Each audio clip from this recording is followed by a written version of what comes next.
Hi everyone, welcome back to Sweety Logs. ఈరోజు recipe వచ్చేసి శ్రావణ మాసంలో స్పెషల్గా చేసుకునే ప్రసాదంలో రవ్వ కొబ్బరి లడ్డు ఒకటండి. దీన్ని ఏ విధంగా ప్రిపేర్ చేసుకోవాలో ఈ వీడియోలో చూద్దాం. స్టవ్ మీద ఒక ప్యాన్ పెట్టేసుకొని 1 టేబుల్ స్పూను నెయ్యి వేసుకోవాలి. నేను నెయ్యిని తక్కువ యాడ్ చేసుకుంటానండి, మీరు కావాలంటే ఎక్కువ యాడ్ చేసుకోవచ్చు.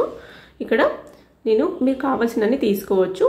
నేను జీడిపప్పులని 2 ముక్కలుగా ఈ విధంగా తుంచేసుకొని నెయ్యిలో వేసుకొని గోల్డెన్ బ్రౌన్ కలర్ వచ్చేంత వరకు వేయించుకోవాలి. మరీ ఎక్కువ వేయించుకోకండి, మాడిపోతే టేస్ట్ బాగోవు.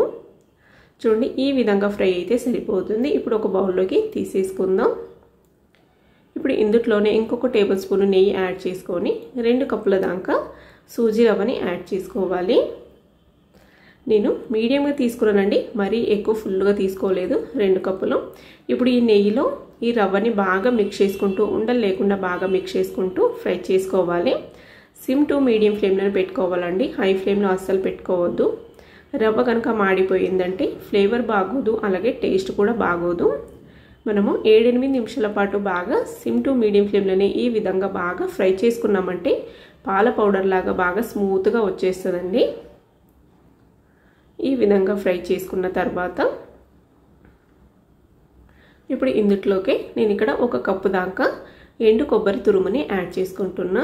మీరు కావాలంటే ఎక్కువ క్వాంటిటీలోకి యాడ్ చేసుకోవచ్చు, లేదంటే తగ్గించుకోవచ్చు అండి, మన ఇష్టం బట్టి వేసుకోవచ్చు.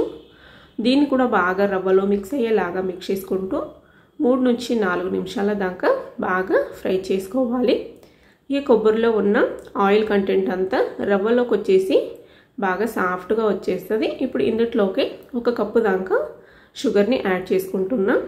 ఈ షుగర్ని కూడా బాగా 3 to 4 మినిట్స్ అలాగా బాగా మిక్స్ చేసుకోవాలి. మరీ షుగర్ మెల్ట్ అవ్వాల్సిన అవసరం లేదండి, బాగా మిక్స్ అయ్యి లైట్గా 3 to 4 మినిట్స్ మనం ఫ్రై చేసుకుంటే సరిపోతుంది. ఇప్పుడు ఇందులోకి 1 గ్లాసు దాకా కాచి చల్లార్చిన పాలని యాడ్ చేసుకుంటున్నానండి.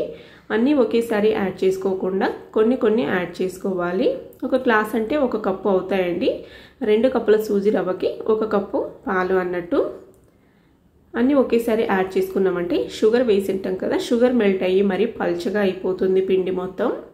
అందుకని నేను ఇక్కడ చూపించిన విధంగా కొన్ని యాడ్ చేసుకుంటూ ప్రిపేర్ చేసుకున్నారంటే పర్ఫెక్ట్గా అలాగే పర్ఫెక్ట్ షేప్లో వస్తాయి. ఈ విధంగా బాగా మిక్స్ చేసుకుంటూ మనమే యాడ్ చేసుకోవాలి. నేను ఇక్కడ చూపించిన టిప్స్ కనుక ఫాలో అవుతూ చేసుకున్నారంటే పర్ఫెక్ట్గా ప్రిపేర్ చేసుకోవచ్చండి. ఫస్ట్ టైం అయినా ఈజీగా ప్రిపేర్ చేసుకోవచ్చు. ఇప్పుడు బాగా మిక్స్ చేసుకుని దీన్ని బాగా మనకి ఉండ చుట్టే కన్సిస్టెన్సీ వచ్చిందంటే సరిపోతుందండి. మీరు కావాలంటే షుగర్ని పాలల్లో మనము మరిగించి కూడా యాడ్ చేసుకోవచ్చు. ఇంకొద్దిగా స్వీట్ ఎక్కువ తినేవాళ్ళు షుగర్ని కొద్దిగా పెంచుకోవచ్చు అండి. నేను ఇక్కడ ఈక్వల్ క్వాంటిటీలో ప్రిపేర్ చేస్తానండి, మరీ ఎక్కువ స్వీట్ లేదు, మరీ సప్పగా లేదు. ఫ్లేవర్ కోసం 1 టీ స్పూన్ ఇలాచీ పౌడర్ కూడా వేసుకొని బాగా మిక్స్ చేసుకోవాలి.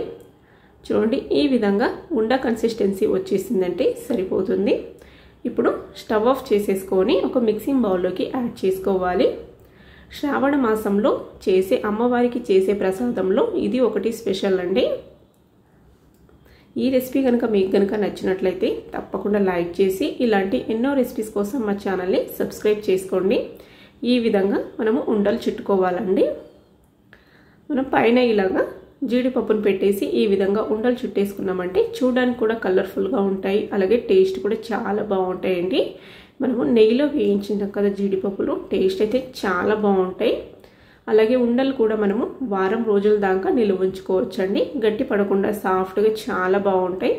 పిల్లలు ఎప్పుడైనా స్వీట్ తినాలని అడిగినప్పుడు కూడా ఈ విధంగా ప్రిపేర్ చేసి పెట్టారంటే వాళ్ళ హెల్త్ కూడా చాలా మంచిది. మీరు కూడా ట్రై చేసి ఎలాగొచ్చాయో అలాగే టేస్ట్ ఎలాగుందో అనేసి కామెంట్ సెక్షన్లో షేర్ చేసుకోండి. ఇలాంటి రెసిపీస్ కోసం మా ఛానల్ని సబ్స్క్రైబ్ చేసుకోండి. అలాగే పక్కనున్న గంట సింబాల్ని కనుక ప్రెస్ చేశారంటే మేము కొత్తగా అప్లోడ్ చేసే వీడియోస్ని మీరు ముందుగా చూడొచ్చు. Thank you for watching.